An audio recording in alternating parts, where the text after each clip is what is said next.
कृष्ण। जय श्री हरि। श्रीमद् भगवद गीता हिंदी पाठ कर्मयोग नामक तीसरा अध्याय। अर्जुन भगवान श्री कृष्ण से प्रश्न करते हैं, हे जनार्दन, यदि कर्मों की अपेक्षा ज्ञान आपके श्रेष्ठ मान्य है तो फिर हे केशव, मुझे भयंकर कर्म में क्यों लगाते हैं तथा आप मिले हुए से वचन से मेरी बुद्धि को मोहित सी क्यों करते हैं। इसलिए उस एक बात को निश्चय करके कहिए कि जिससे मैं कल्याण को प्राप्त हूँ। इस प्रकार अर्जुन के पूछने पर भगवान श्री कृष्ण महाराज बोले, हे निष्पाप अर्जुन, इस लोक में दो प्रकार की निष्ठा मेरे द्वारा पहले ही कही गई है। ज्ञानियों की ज्ञान योग से और योगियों की निष्काम कर्म योग से।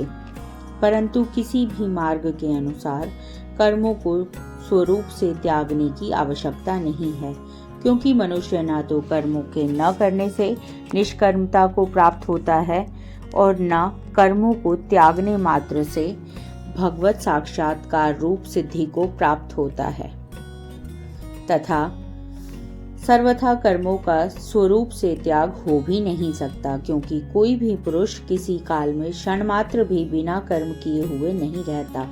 निसंदेह सभी पुरुष प्रकृति से उत्पन्न हुए गुणों द्वारा परवश हुए कर्म करते हैं। इसलिए जो मूढ़ बुद्धि पुरुष कर्मेंद्रियों को हठ से रोककर इंद्रियों के भोगों को मन से चिंतन करता रहता है, वह मिथ्याचारी अर्थात दंभी कहा जाता है।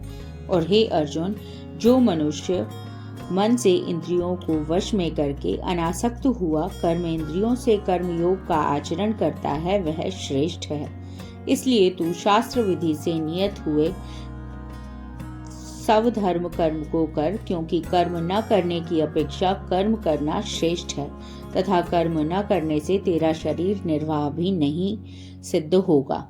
हे अर्जुन, बंधन के भय से भी कर्मों का त्याग करना योग्य नहीं है, क्योंकि यज्ञ अर्थात विष्णु के निमित्त किए हुए कर्म के सिवा अन्य कर्म में लगा हुआ यह मनुष्य कर्मों द्वारा बंधता है।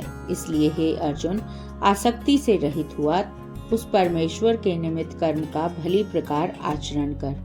कर्म न करने से तू पाप को भी प्राप्त होगा, क्योंकि प्रजापति ब्रह्मा ने कल्प के आदि में यज्ञ सहित प्रजा को रचकर कहा कि इस यज्ञ द्वारा तुम लोग वृद्धि को प्राप्त हो, और यह यज्ञ तुम लोगों को इच्छित कामनाओं को देने वाला होवे, तथा तुम लोग इस यज्ञ द्वारा देवताओं की उन्नति करो और वो देवता लोग तुम लोगों की उन्नति करें। इस प्रकार आपस में कर्तव्य समझकर उन्नति करते हुए परम कल्याण को प्राप्त होगे, तथा यज्ञ द्वारा बढ़ाए हुए देवता लोग तुम्हारे लिए बिना मांगे ही प्रिय भोगों को देंगे। उनके द्वारा दिए हुए भोगों को जो मनुष्य इनके लिए दिए बिना ही भोगता है, वह निश्चय ही चोर है। कारण कि यज्ञ से शेष बचे हुए अन्न को खाने वाले श्रेष्ठ पुरुष जब पापों से छूटते हैं, और जो पापी लोग अपने शरीर पोषण के लिए ही पकाते हैं, तो वे पाप को ही खाते हैं, क्योंकि संपूर्ण प्राणी अन्न से उत्पन्न होते हैं, और अन्न की उत्पत्ति वृष्टि से होती है, तथा वृष्टि यज्ञ से होती है, और वह यज्ञ कर्मों के उत्पन्न होने वाला है, तथा उस कर्म को तू वेद से उत्पन्न हुआ जान, और वेद आदि अविनाशी परमात्मा से उत्पन्न हुआ है। इससे सर्वव्यापी परम अक्षर परमात्मा सदा ही यज्ञ में प्रतिष्ठित हैं। हे पार्थ, जो पुरुष इस लोक में इस प्रकार चलाए हुए सृष्टि कर्म के अनुसार नहीं बरतता है, अर्थात शास्त्रों के अनुसार कर्मों को नहीं करता, वह इंद्रियों के सुख को भोगने वाला पापायु पुरुष व्यर्थ ही जीता है। परंतु जो मनुष्य आत्मा में ही प्रीति वाला और आत्मा में ही तृप्त तथा आत्मा में ही संतुष्ट होए, उसके लिए कोई कर्तव्य नहीं है, क्योंकि इस संसार में उस पुरुष का किया जाने से भी कोई प्रयोजन नहीं है और न किए जाने से भी कोई प्रयोजन नहीं है, तथा इसका संपूर्ण भूतों में कुछ भी स्वार्थ का संबंध नहीं, तो भी उसके द्वारा केवल लोक हितार्थ कर्म किए जाते हैं। इससे तू अनासक्त हुआ निरंतर कर्तव्य कर्म का अच्छी प्रकार आचरण कर, क्योंकि अनासक्त पुरुष कर्म करता हुआ परमात्मा को प्राप्त होता है। इस प्रकार जनक आदि ज्ञानी जन भी आसक्ति रहित कर्म द्वारा ही परम सिद्धि को प्राप्त हुए हैं। इसलिए तथा लोक संग्रह को देखता हुआ भी तू कर्म करने को ही योग्य है, क्योंकि श्रेष्ठ पुरुष जो जो आचरण करता है अन्य पुरुष भी उसके ही अनुसार बरतते हैं। वह पुरुष जो कुछ प्रमाण कर देता है लोग भी उसी के अनुसार बरतते हैं। इसलिए हे अर्जुन, यद्यपि मुझे तीनों लोकों में कुछ भी कर्तव्य नहीं है और किंचित भी प्राप्त होने योग्य वस्तु अप्राप्त नहीं है, तो भी मैं कर्म ही बरतता हूँ, क्योंकि यदि मैं सावधान हुआ कदाचित कर्म में न बरतूं तो हे अर्जुन, सब प्रकार से मनुष्य मेरे बर्ताव के अनुसार बरतते हैं तथा बरतने लग जाएंगे। और यदि मैं कर्म ना करूं तो ये सब लोग भ्रष्ट हो जाएं और मैं वर्ण संकर का कर्म करने वाला हूं तथा इस सारी प्रजा का हनन करूं, अर्थात मारने वाला बनूं। इसलिए हे भारत, कर्म में आसक्त हुए ज्ञानी अज्ञानी जन जैसे कर्म करते हैं, वैसे ही अनासक्त हुआ विद्वान भी लोक शिक्षा को चाहता हुआ कर्म करे।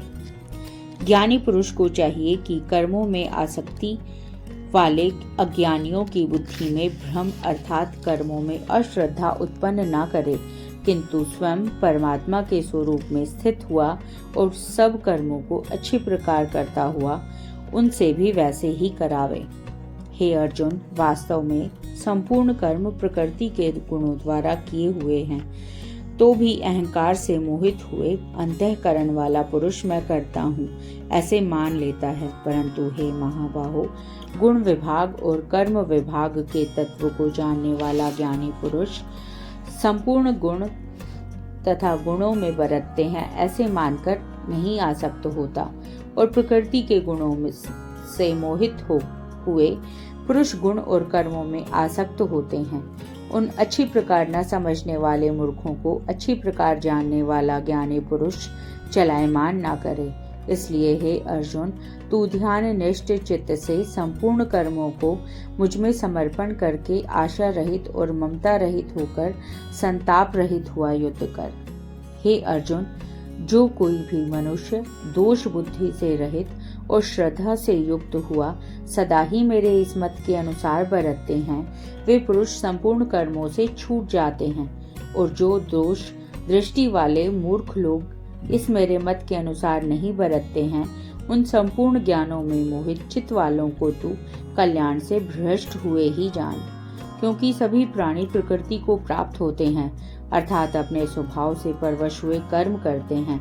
ज्ञानवान भी अपनी प्रकृति के अनुसार चेष्टा करता है और फिर इसमें किसी का हठ क्या करेगा। इसलिए मनुष्य को चाहिए कि इंद्रिय के अर्थ में अर्थात सभी इंद्रियों के भोगों में स्थित जो राग और द्वेष हैं, उन दोनों के वश में ना होवे, क्योंकि इसके वे दोनों ही कल्याण मार्ग में विघ्न करने वाले महान शत्रु हैं।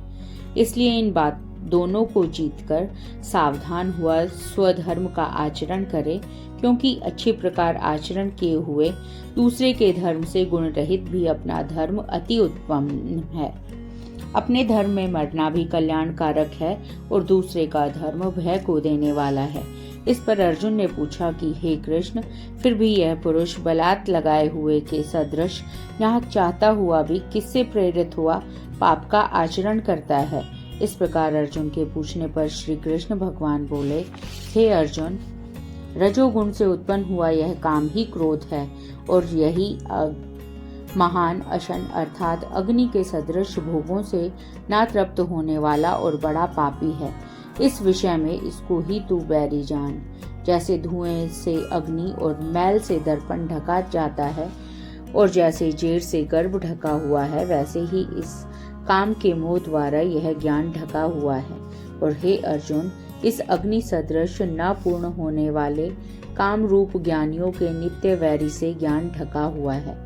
इंद्रियां, मन और बुद्धि इस काम के वास स्थान कहे जाते हैं और यह काम इन मन, बुद्धि और इंद्रियों द्वारा ही ज्ञान को आच्छादित करके इस जीवात्मा को मोहित करता है।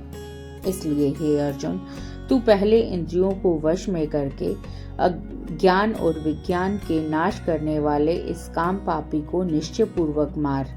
और यदि तू समझे कि इंद्रियों को रोककर काम रूप वैरी को मारने की मेरी शक्ति नहीं है, तो तेरी यह भूल है, क्योंकि इस शरीर से तो इंद्रियों को पर श्रेष्ठ बलवान और सूक्ष्म कहते हैं, और इंद्रियों से पर मन है, और मन से भी पर बुद्धि है, और जो बुद्धि से भी अत्यंत पर है वह आत्मा है।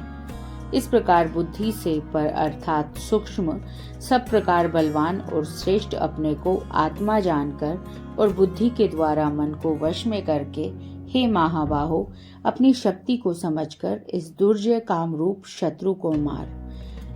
जय श्री हरि। इति श्रीमद् भगवद गीता रूपी उपनिषद एवं ब्रह्म विद्या तथा योग शास्त्र विषयक श्री कृष्ण और अर्जुन के संवाद में कर्म योग नामक तीसरा अध्याय। धन्यवाद।